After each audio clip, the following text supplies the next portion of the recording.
Senate Bill 972, a bill relating to vested rights existing landscape cover materials. Senator from Rockingham, Senator Obenshain. Mr. President, I move that the bill pass. And speaking to that bill, existing landscape materials means mulch. What the bill does is it addresses an ordinance passed by one jurisdiction in Virginia, it happens to be mine, places me in the uncomfortable position of being at odds with the city of Harrisonburg. But let me tell you, this bill really relates back 2 years.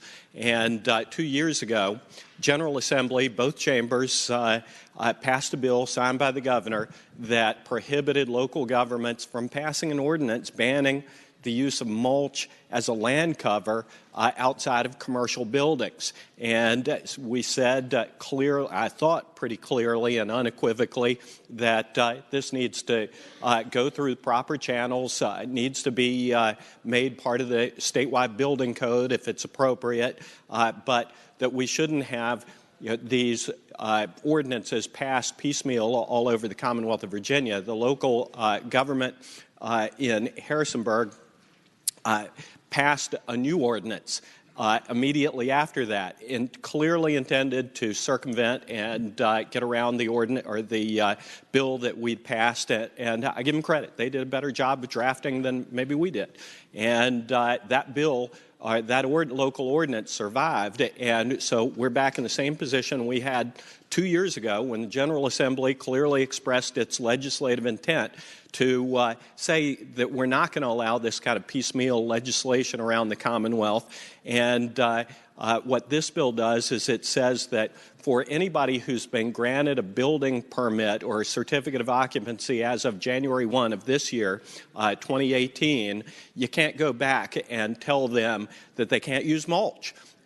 There's an argument that mulch is flammable, that local governments are passing this legislation as a fire safety measure, and I'm sure that that's their intention. It's well-intentioned, but there are building developers, commercial enterprises who in some instances have spent well over $100,000 landscaping their properties. And they are, under these ordinances, subject to a year in jail. I mean, it's a Class 1 misdemeanor, a $2,500 fine. And, Mr. President, I would suggest that simply saying that to the extent that you have an occupancy permit as of January 1 this year makes good sense. And that after that, for people who haven't built their property, who haven't submitted their site plans, if the local governments want to pass an ordinance, they can. But, Mr. President, this bill is supported by the Virginia Apartment Management Association, by the Home Builders Association, Virginia Agribusiness Council, Retail Merchants, Retail Federation, and apartment groups in the Commonwealth of Virginia. I would ask that the bill pass. Thank you, Senator. The senator from Roanoke City, Senator Edwards. Mr. President, will the senator from Rockingham County yield for a question? Senator yield. I yield. Senator yields.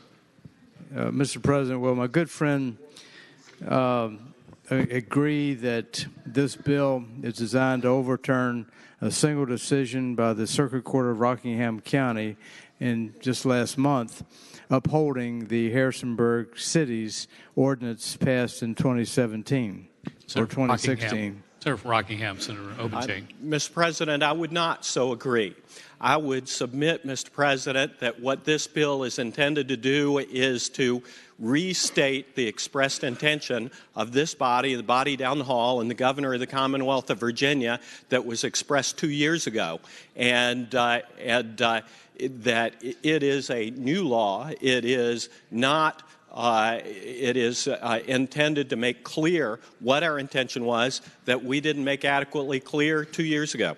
Senator from Roanoke City. Mr. President, speaking to the bill. Senator has the floor. Mr. President, I hope we would not pass this. This bill basically is written to the vested rights section of the code.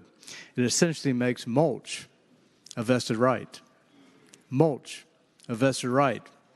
The city of Harrisonburg, a year or two ago, passed an ordinance that said that for safety purposes, that mulch would be combustible landscape, and mulch certainly is combustible.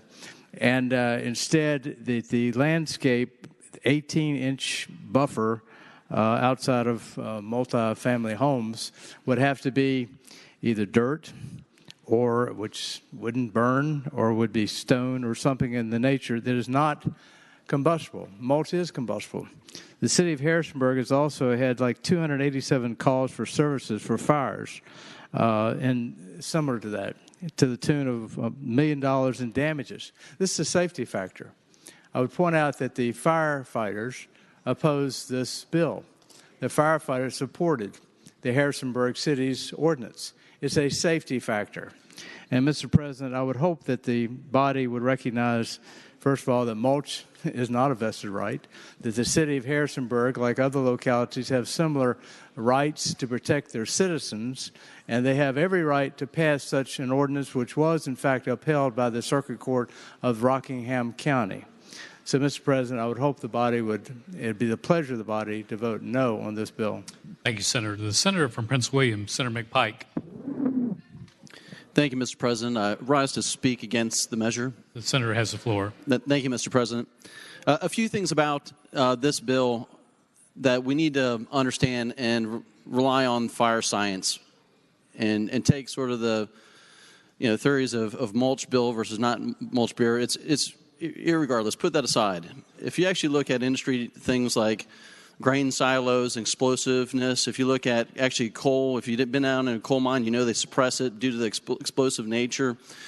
When we deal with combustibles, it is the increased surface area of something that's decomposing and off-gassing. Actually, that it naturally occurs in circumstances all the time. The problem here is we have an interface of our built environment, and we've put and built vinyl siding right next to something that has a well-known documentation of self-ignition. Mulch does it all the time. In the right conditions of low humidity, it's called spontaneous combustion, and it happens. In a lot of the cases around Harrisonburg, they actually have college students and other folks and flick a cigarette, and guess what? That really accelerates the process. Something that the folks need to know, that what's different about this is this, in Harrisonburg, thread of the needle perfectly, is to say, fine, you know what? We're not going to require you to remove the mulch. You just can't put any back within 18 inches because it's that significant of an issue. No harm, no foul. Guess what? They've spent more money in legal fees to lose the case, and lobbyists run around to all your office telling you the sky is going to fall. Absolutely ridiculous. The bags of mulch would have lifted from here to the ceiling. Or, in the proper case, simply putting gravel down. They spent more money on this ridiculous issue. And it's ridiculous because this is actually a serious life safety issue that all the folks trundling around your office are making light of it. It's a serious issue because you know why? Fire runs the outside of a building in minutes. Minutes on a material that can spontaneously combust or be ignited very easily. And the worst cases that I've run in the fire service are exactly that. You know why? Because there's no fire detection on the outside of a building. No fire detection within the attic. So fire does one thing pretty consistently. It goes up. And once it does that, it goes across your attic and it drops in. And I've been in some serious fires that fire because the ceilings are collapsing on people because there's no fire detection in the attics. So it actually is a fairly significant issue. They've crafted the ordinance to thread the needle, say just don't put mulch down. You can leave it there. And leave it alone, no harm, no foul. There's no additional expense required under this ordinance. And I think they've done a good job balancing out the issues that predated the law from previous years to this one. And I think this chamber needs to vote against the measure. And the patron and I have talked, and we appreciate sort of the property rights issue. But this is a serious public safety issue that needs to be dealt with. And, two cases come to mind that are pretty serious. One, which is at a senior's living apartments home, which the fire ran the exterior at 4 o'clock in the morning, ran the entire attic, and started to drop in people's apartments with 0 fire alarms going off, because that's how our code deals with this issue. It doesn't address the exterior to interior interface. It always assumes the fire starts in a kitchen or somewhere else that is going to set off the smoke alarms. In this case, it does not happen, folks. And the other was a lady who had was watching NASCAR and the cars were roaring around the track, and she was all excited, and her favorite car was about to win the race until the cable went out. Well, she still heard the roaring of the engines, even though her cable just went out. And it was actually a fire running up the outside of her building. It wasn't the engines of the cars, it was actually the fire. So that NASCAR fan was quite disappointed that day. It's important that this bill be defeated. The local government has appropriate ordinances, dealt with this situation, and has not dealt a financial blow despite all of the hundreds of thousands of dollars that folks have put in place opposing this measure. And I appreciate the body voting no on this. Thank you, Mr. President. Thank you, Senator. No one else cares to speak. The Senator from Rockingham, Senator Obenchain. Mr. President, just very briefly, I want to point out this is not just apartments. I mean, this is every commercial property in Harrisonburg. Now, there's a right way and a wrong way to do this, and I do appreciate the concern from the senator from Roanoke City and the senator from Prince William in commercial properties in Harrisonburg, but this is one jurisdiction. And what I haven't heard is a single member of this body saying that their jurisdiction has passed such an ordinance. And you know what the reason is? The reason is that there's a right way to do this and a wrong way to do this. So the right way to do this is to go through the statewide building code process and actually build it into the statewide building code and require a uniform requirement across the state rather than a patchwork of different requirements all over the Commonwealth of Virginia. So, Mr. President, I would respectfully submit that this is a nice, limited way of simply drawing a line and saying that those properties that are already built, already existing, already landscaped, they don't have to go back and retrofit. That if the city of Harrisonburg agrees with the senator from Prince William and thinks that future properties ought to be banned from using mulch, then knock yourself out. You can ban it in the future, but just don't look back. So, Mr. President, I would ask that this bill pass. The question is, shall the bill be agreed to? All those in favor will record your votes aye. Those opposed, no. Are the senators ready to vote? Have all the senators voted? Do any senator desire to change their vote?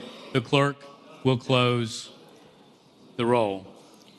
Ayes 26, nays 13. Ayes 26, noes 13. The bill passes. Mr. President.